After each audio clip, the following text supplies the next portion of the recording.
Arvind కేజ్రీవాల్కు supreme court June 1 వరకు తాత్కాలిక bail interim bail ఇచ్చింది. జూన్ 2న ఆయన మళ్ళీ సరెండర్ కావాల్సి ఉంటుంది. సో ఈడీ కేసులో బెయిల్ ఇస్తూ సుప్రీంకోర్టు చాలా కీలక వ్యాఖ్యలు చేసింది. ఆగస్టు 2022లో ఈ కేసు రిజిస్టర్ అయింది. నార్మల్ కేసుల్లో మన ఎఫ్ఐఆర్ అంటాం, ఫస్ట్ ఇన్ఫర్మేషన్ రిపోర్ట్. ఈడీ కేసులో ఎన్ఫోర్స్మెంట్ కేస్ ఇన్ఫర్మేషన్ రిపోర్ట్ అంటారు, ఈసీఐఆర్ అని. సో ఈసీఐఆర్ రిజిస్టర్ అయిన 1.5 ఇయర్స్కు మార్చిలో 21 అనుకుంటాడు, మార్చిలో కేజ్రీవాల్ని అరెస్ట్ చేశారు. సుప్రీంకోర్టు ఈ టైమింగ్ ఆఫ్ అరెస్ట్ను విచారణ సమయంలోనే ప్రశ్నించింది. సో ఎన్నికలకు నోటిఫికేషన్ వచ్చిన తర్వాత అరెస్ట్ చేశారు, ముందైనా అరెస్ట్ చేయొచ్చు, తర్వాతైనా అరెస్ట్ చేయొచ్చు కదా అని సుప్రీంకోర్టు ఈరోజు బెయిల్ ఇస్తూ ప్రశ్నించింది.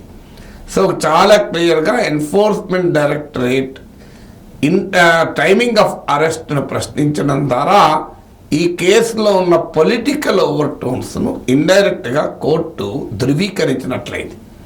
సో దాంతోపాటు ఇంకో మాట కూడా ఉన్నది, 21 రోజుల బెయిల్ ఇస్తే ఏమవుతుంది అని సుప్రీంకోర్టు కేంద్ర ప్రభుత్వ ఈడీ తరఫున వాదించినటువంటి సాలిసిటర్ జనరల్ ప్రశ్నించింది.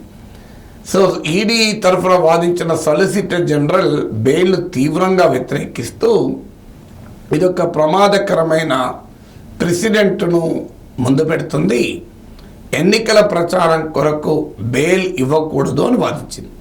చాలా ఆశ్చర్యం ఏంటంటే ఈడీ తరఫున లాయరు అమృత్పాల్ సింగ్ సిక్కు తీవ్రవాద కార్యకలాపాలతో సంబంధం ఉన్నదని అరెస్ట్ అయినటువంటి అమృత్పాల్ సింగ్తో పోల్చింది. అమృత్పాల్ సింగ్ కూడా ఎన్నికల్లో పోటీ చేయాలని బెయిల్ అడిగాడు. ఒకసారి కేజ్రీవాల్కి బెయిల్ ఇస్తే ఇది క్యాస్కేడింగ్ ఎఫెక్ట్, ఇక ఇతరులు కూడా అడుగుతారంటూ ఈడీ తరఫున లాయర్ వాదించారు.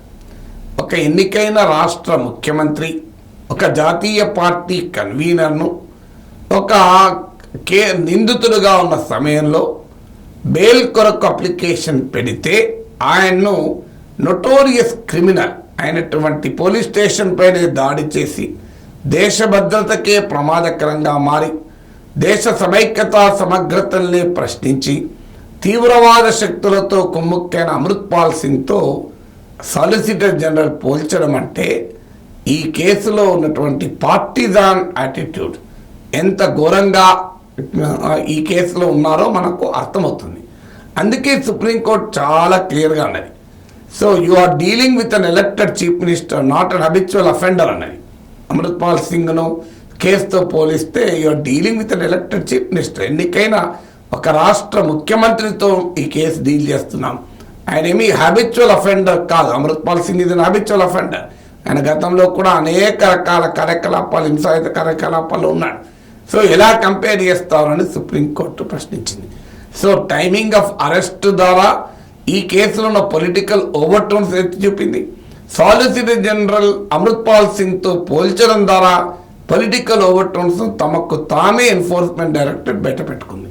ఇదేదో ఇండిపెండెంట్ ఏజెన్సీ వ్యవహారం కాదు అనటానికి. ఇక సుప్రీంకోర్టు ఈ బెయిల్ ఇవ్వడంలో ఒక కీలకమైన అంశం ఉంది. రైట్ టు ఎలక్షనీరింగ్ అనేది చాలా ముఖ్యం. అంటే ఎన్నికలకు ప్రచారం చేసుకోవడం కూడా ఒక పార్టీకి హక్కు. ఈవెన్ స్కిల్ డెవలప్మెంట్ కేసులో, చంద్రబాబు నాయుడు కేసులో కూడా కోర్టు అబ్జర్వేషన్ చేసింది. చంద్రబాబు నాయుడుకు బెయిల్ ఇవ్వకపోతే ఒక రాజకీయ పార్టీ నష్టపోతుంది, ఆయన ఒక రాజకీయ పార్టీకి జాతీయ కన్వీనర్ అని కూడా వ్యాఖ్యానించారు. సో అందువల్ల చంద్రబాబు నాయుడు కేసులో కూడా నేను ఇదే వాదించాను, చంద్రబాబు నాయుడుకి కూడా బెయిల్ ఇవ్వాల్సిందే, బెయిల్ ఇవ్వకపోవడం ద్వారా ఫ్రీ అండ్ ఫెయిర్ ఎలక్షన్స్కు ప్రమాదము అని ఆర్గ్యూ చేశాను. సో చంద్రబాబు నాయుడు కేసులో ఏ ఆర్గ్యుమెంట్స్ అయితే నేను చెప్పానో కేజ్రీవాల్ కేసులో కూడా అదే ఆర్గ్యుమెంట్ చెప్తున్నాను. అన్ఫార్చునేట్లీ మన దేశంలో రాజకీయాల వల్ల చంద్రబాబు నాయుడు కేసులో ఒక రకమైన వైఖరి, కేజ్రీవాల్ కేసులో ఇంకో రకమైన వైఖరి తీసుకుంటారు. రెండు కేసుల్లోనూ తీసుకోవాల్సిన వైఖరి ఏంటి? నార్మల్ రూల్ ఏంది? Jail is an exception, bail is a rule. అంటే బెయిల్ అనేది రూల్గా ఇవ్వాలి. అఫ్కోర్స్ ఈడీ కేసుల్లో, ప్రివెన్షన్ ఆఫ్ మనీ లాండరింగ్ కేసుల్లో బెయిల్ రావడం కొంత కష్టమైనప్పటికీ ప్రిన్సిపల్స్ ఫర్ బెయిల్ ఏంటి? ప్రిన్సిపల్స్ ఫర్ బెయిల్ ఏంటి అంటే ఒక వ్యక్తి నేర విచారణ నుంచి తప్పించుకునే ప్రమాదం ఉంటే బెయిల్ ఇవ్వరు. అంటే అతను దేశం విడిచి వెళ్ళిపోతే ప్రజ్వల్ రేవಣ್ణ లాగా అలాంటి అప్పుడు బెయిల్ ఇవ్వరు. కానీ ఒక ఎలక్టెడ్ చీఫ్ మినిస్టర్, ఒక నేషనల్ పార్టీ కన్వీనర్ అయిన కేజ్రీవాల్ కానీ, ఒక రాజకీయ పార్టీకి అధ్యక్షుడిగా ఉన్న చంద్రబాబు నాయుడు కానీ దేశం విడిచి పారిపోయే అవకాశం లేదు. అందుకే చంద్రబాబు నాయుడు కూడా బెయిల్ ఇవ్వాలని నేను వాదించాను. మీరు పాత వీడియోలు చూడండి. కేజ్రీవాల్ కూడా అందుకే బెయిల్ ఇవ్వాలి. ఇక రెండవది సాక్ష్యాలను ప్రభావితం చేయడం, సాక్షుల్ని బెదిరించడము, సాక్ష్యాధారాలు తారుమారు చేయడం, సాక్షుల్ని ప్రభావితం చేయడం, ఎవిడెన్స్ ట్యాంపర్ చేయడం, విట్నెస్లను ఇంటిమిడేట్ చేయడం. ఇక్కడ కూడా సేమ్ కంపారిజన్ ఉంటుంది. చంద్రబాబు నాయుడు కేసులో కూడా నేను అదే వాదించాను. ఆ కేసు పెట్టి చాలా రోజులైంది. సో ఇప్పుడు ఆయనకు బెయిల్ ఇవ్వడం వల్ల కొత్తగా ఎవిడెన్స్ ఏమి ట్యాంపర్ అవుతుంది, కొత్తగా విట్నెస్లను ఎలా ఇన్ఫ్లుయెన్స్ చేస్తాడు, కోర్టుకు ఏసీబీఏ చెప్పింది కదా, విచారణ చివరి దశలో ఉందని హైకోర్టు కూడా పేర్కొంది కదా, ఇప్పుడు ఎలా ప్రభావితం చేస్తారు, అందువల్ల బెయిల్ రావాల్సిందే అని ఆ రోజు చంద్రబాబు నాయుడు కేసులో కూడా నేను చెప్పాను. ఇప్పుడు కేజ్రీవాల్ కేసులో అదే వర్తిస్తుంది. ఆగస్టు 2022లో ఈ కేసు పెట్టారు. అప్పటి నుంచి 1.5 years పాటు కావాలనుకుంటే కేజ్రీవాల్ సాక్ష్యాధారాలు తారుమారు చేయగలిగేవాడు కదా, సాక్షుల్ని ప్రభావితం చేయగలిగేవాడు కదా. అందుకే 1.5 year చేయలేని 21 రోజుల్లో చేస్తాడా? అందువల్ల ఆ గ్రౌండ్ కూడా నడవదు. ఇక 4వ అంశం రిపీట్ ద క్రైమ్. ఆ నేరాన్ని మళ్ళీ చేసే అవకాశం ఉన్నప్పుడు బెయిల్ ఇవ్వరు. ఇప్పుడు అమృత్పాల్ సింగ్ కేసుకు కేజ్రీవాల్ కేసుకు ఎందుకు పోలికలేదంటే అమృత్పాల్ సింగ్ ఇది నోటోరియస్ క్రిమినల్. సో అమృత్పాల్ సింగ్ని విడుదల చేస్తే ఆయన మళ్ళీ పోలీస్ స్టేషన్ మీద అటాక్ చేయొచ్చు. కానీ కేజ్రీవాల్ ఒక రాష్ట్ర ముఖ్యమంత్రి, ఆయన ఢిల్లీ మద్యం పాలసీ మళ్ళీ తీసుకురాడు కదా. ఇప్పటికీ ఆ పాలసీయే రద్దయింది. ఇప్పుడు రద్దయిన పాలసీని మళ్ళీ పునరుద్ధరించి మళ్ళీ నేరం చేసే అవకాశం ఉందా? చంద్రబాబు నాయుడు కేసులో ఇదే వాదించాను. ఆయన ఇప్పటికి ముఖ్యమంత్రి కాదు. అందువల్ల ఆ నేరంగా ఆరోపించబడుతున్న స్కిల్ డెవలప్మెంట్ అనే దాన్ని మళ్ళీ చేసే అవకాశం లేదు.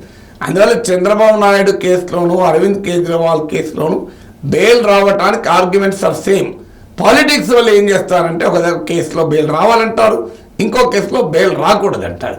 కానీ నాలాంటి ఇండిపెండెంట్ అనలిస్టులు అది ఏ కేసైనా కానీ, చంద్రబాబు కేసైనా కేజ్రీవాల్ కేసైనా, కేసు యొక్క మెరిట్స్ను బట్టి వాదిస్తాం. అందుకే కేజ్రీవాల్కు బెయిల్ రావాలి, సుప్రీంకోర్టు బెయిల్ ఇవ్వడం కరెక్ట్ అంటున్నాను. ఆ రోజు చంద్రబాబు నాయుడుకు కూడా బెయిల్ రావాలి అన్నాను. బెయిల్ వచ్చినప్పుడు అది కరెక్ట్ అని చెప్పాను. అందువల్ల రాజకీయపరమైన అభిప్రాయాలతో భిన్నమైన వ్యాఖ్యానాలు చేయకూడదు. సుప్రీంకోర్టు అందుకే చాలా క్లియర్గా చెప్పింది. 21 days వల్ల ఏమవుతుంది అని అడిగింది కోర్టును, ఈడీ లాయర్ను. అందువల్ల ఖచ్చితంగా ఈ బెయిల్ ఆహ్వానించాలి. Free and fair elections. అందుకే సుప్రీంకోర్టు ఇంకో మాట కొన్నారు, 5 ఏళ్ళకోసారి ఎన్నికలు వస్తాయని చెప్పింది. అంటే ఒక ఎన్నికల్లో ఒక రాజకీయ పార్టీకి ప్రధాన స్టార్ క్యాంపెయినర్ను ప్రచారం చేసుకోకుండా నిరోధించడం ప్రజాస్వామ్యం అవుతుందా? మీరు ఒక ఉదాహరణ చూడండి. ఇదే స్కిల్ డెవలప్మెంట్ కేసులో చంద్రబాబు నాయుడు రాజమండ్రి సెంట్రల్ జైలు ఉంటే ఇవాళ టీడీపీ, జనసేన, బీజేపీ కూటమి ప్రచారం ఎంత దెబ్బతినేది? దాన్ని అంగీకరించగలమా? ఆ కూటమికి ప్రచార స్టార్ క్యాంపెయినర్ కూడా చంద్రబాబు నాయుడు క్యాంపెయిన్లో లేకపోవడం ఫ్రీ అండ్ ఫెయిర్ ఎలక్షన్ అవుతుందా? అలాగే ఇవాళ కేజ్రీవాల్ లేకపోవడం కూడా ఫ్రీ అండ్ ఫెయిర్ ఎలక్షన్ కాదు. అందువల్ల ఒక రాజకీయ పార్టీకి, ఒక రాజకీయ నాయకుడికి ఎన్నికల్లో ప్రచారం చేసుకునే హక్కు, అది ప్రజాస్వామికమైన హక్కు, అది ఫ్రీ అండ్ ఫెయిర్ ఎలక్షన్స్కు దోహదం చేసేది. అందువల్ల సుప్రీంకోర్టు కేజ్రీవాల్కి బెయిల్ ఇచ్చి సరైన నిర్ణయం తీసుకుంది.